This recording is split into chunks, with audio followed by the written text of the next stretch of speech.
Guys, when you're a parents out there, you have an international student, son or daughter here in Canada, don't expect them to send you money because guess what, guys? They are here in Canada to study, pay their own bills at the same time because they are not here in Canada to work and send money in back home. Okay? Because some of you guys out there, I know, if your neighborhood know that your child is in Canada, you are so very proud, of course. You're a proud parents that your children is in Canada. But you have to remember this, that they are studying here. They need to pay their tuition fees. They are going to pay their own rent. They have to buy their own food, okay? And if they're sending money again in back home because you are like asking, oh my gosh, poor kid, okay? Some of them, that's why they cannot finish their studies. Okay, guys. Hey, guys. My name is Buyucan and I live in Calgary, Alberta, Canada, and I love to share about life reality. You know, today's video, I just want to share about like international students.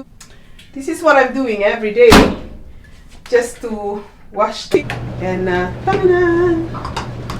but anyway, international students out there, you think life is easy here in Canada?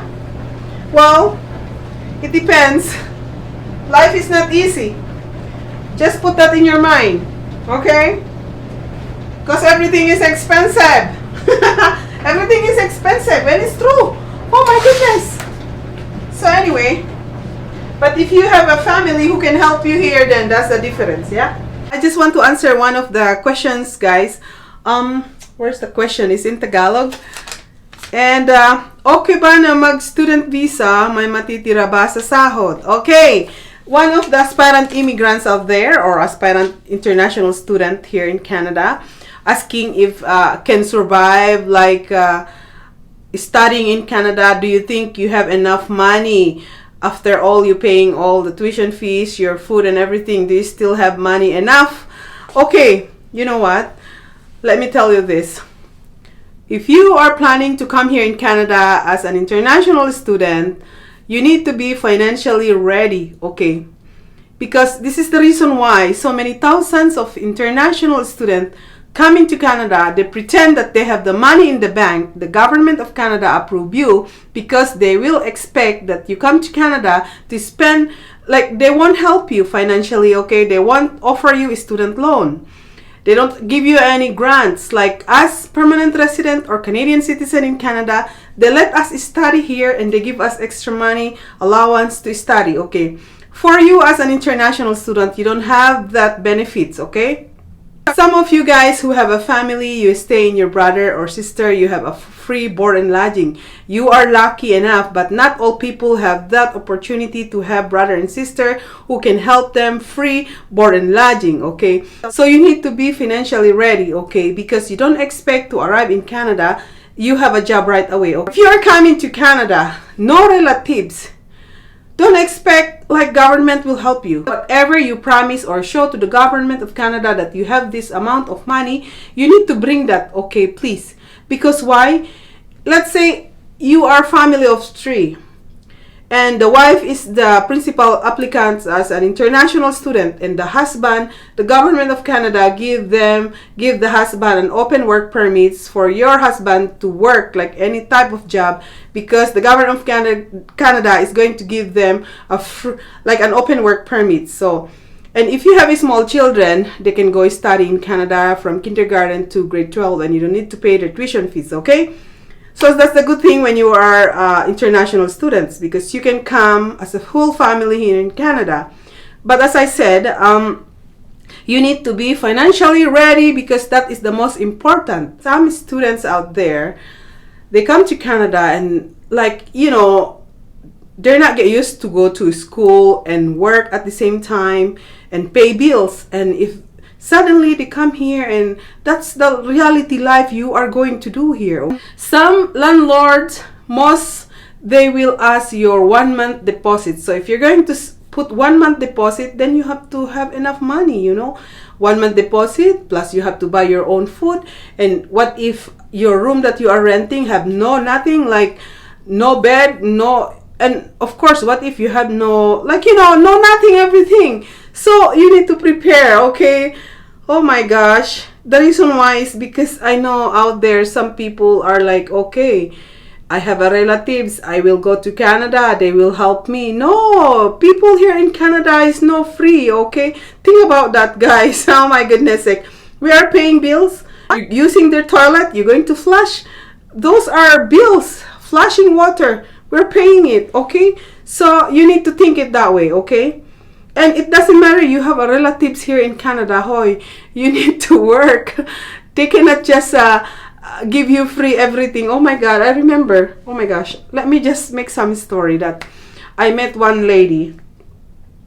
She help her two nephew and niece. So they come here as an international student. They live with her because they are her auntie, right? So these two international students, it's look like they are like, you know, the señorita. They don't know how to help inside the house. So the owner of the house, who is their auntie, is the one who is been stressed, you know, because what the heck, I'm working almost like 2 jobs to come home, and you guys are there just sitting in the couch, not even cooking our dinner. Holy cow. And in summertime, they don't know how to help, like cutting grass, lawn mower, lawn the grass. You know what I mean? Those are the things that you can help. If you are going to stay with your brother, your sister, relatives in Canada, and you are an international student, you need to do something, help with your family, your relatives in Canada, because they are working like hell to pay the bills for you to have a place to stay like a free. So common sense, guys, okay? I'm telling this because this is reality. And I met that lady in one store, and suddenly we talk about like that, and I don't even know her, and I can see her face is like crying, telling me that this is what happening when they are all in back home. They are all nice to me. Their auntie, like everything was like cool, because me, I have a nice heart. I want to help them, because someday they can become a permanent resident here in the future, and they can bring my sister here in Canada. Now it end up like me and my sister are not even talking, because my nephew and my niece, they told me that I'm a bad person. I'm a bad auntie. See? The person who helped you to bring in Canada financially, they become the bad person. Oh my goodness. And this is reality, guys, not just only for Filipinos. So,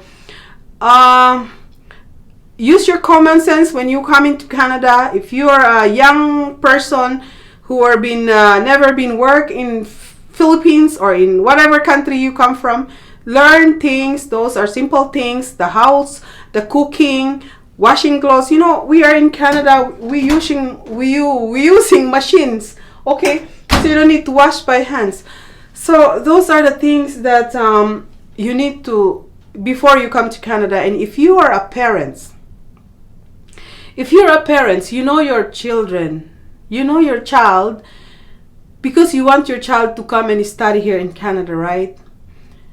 You have to tell them straight, your children, when you go and stay with your auntie, your relatives in Canada, please help them inside the house. Do the cleaning. When you wake up, you have to do your bed. Are you kidding me?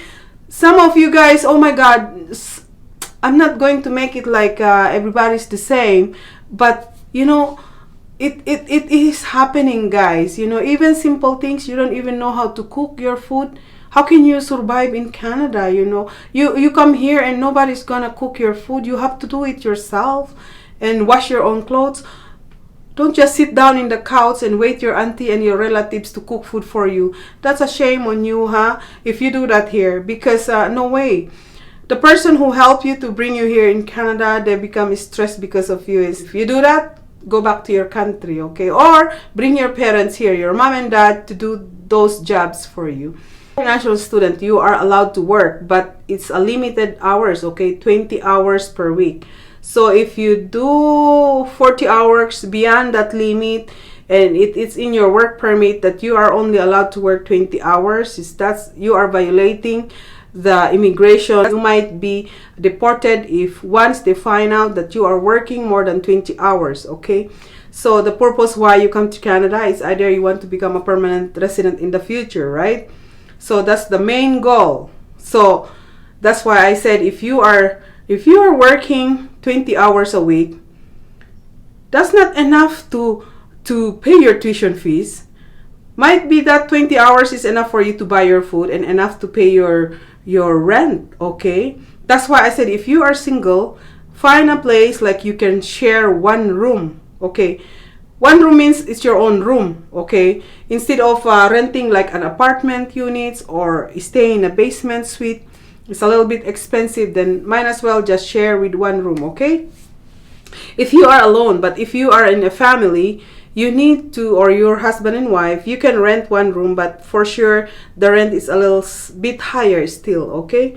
So in Alberta, guys, now in Calgary, it's getting expensive too. So anyway, oh my god, I'm talking too much now. What else I can say?